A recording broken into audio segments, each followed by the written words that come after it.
Pinuntahan nga natin ang pinipilahang burgeran sa may Carriedo Station na sumisikat dahil sa ibang way nila ng pagluluto ng kanilang burger patty. At dito mo lang din matitikman ang kauna-unahang chicken burger at beef burger sa kahabaan ng Carriedo. At kung presyo naman ang pag-uusapan, huwag kang mag-alala dahil hindi yan bubutas ng iyong bulsa. Yan mga kaipips, nandito nga tayo ngayon sa may kahabaan dito sa may Carriedo Station. Bali, ayun lang yung LRT station dito sa Carriedo.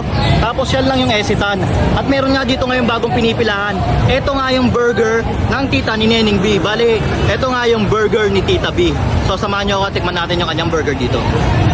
Nandito nga ulit tayo ngayon sa may Carriedo Station at napadayo tayo dito dahil meron ditong bagong dinadayo, no? Ito nga yung burger. Ito yung burger ng tita ni Neneng B. Bali siya si Tita B. Yan, nagkakalaga lang yan ng 80 pesos. Meron din sila dito double patty burger.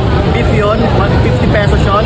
Kung gusto mo naman ng chicken, meron din sila yan double chicken burger. 110 pesos yun. At kung gusto mo naman yung single chicken lang, 60 pesos yun. Yan, tikman na natin to.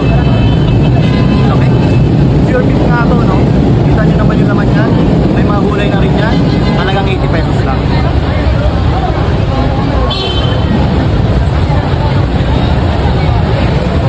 Maganda dito, ah. Lasa mo yung smoky flavor niya kasi hindi siya niluto na yung basta-basta lang. Ano siya? Grilled siya. Talaga malalasa mo yung ano niya. Yung pagka-grilled niya. Yung pagka-toast nung beef. Ang sarap. Saka maganda dito, malasa talaga yung beef nila, tama-tama yung timpla. Saka yung laki, ayun o. Solid na solid. Nakagap pa.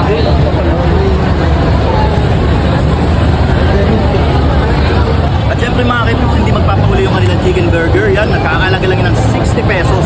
Tingnan nyo naman kung gaano kalaki yung kanilang ano dito, no, chicken. Yan, open natin. May cheese na rin yan. Tapos meron siyang teriyaki sauce. Ngayon, tikman natin. Mas malaki pa nga ito dun sa may burger ng mga kilala nating burger, ano. Tikman natin.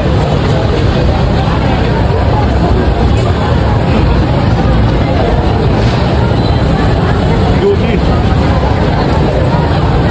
Tapos, yung patty niya, ano siya, ma-crunchy.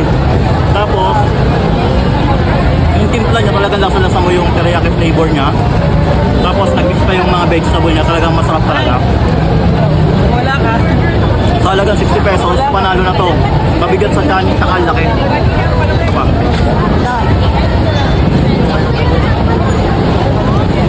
Oh. At yun na nga mga kaibigan, so pag cravings nyo ang burger, pumunta lang kayo dito sa may Carriedo Station. Dapat lang yan lang LRT Station dito sa may Carriedo.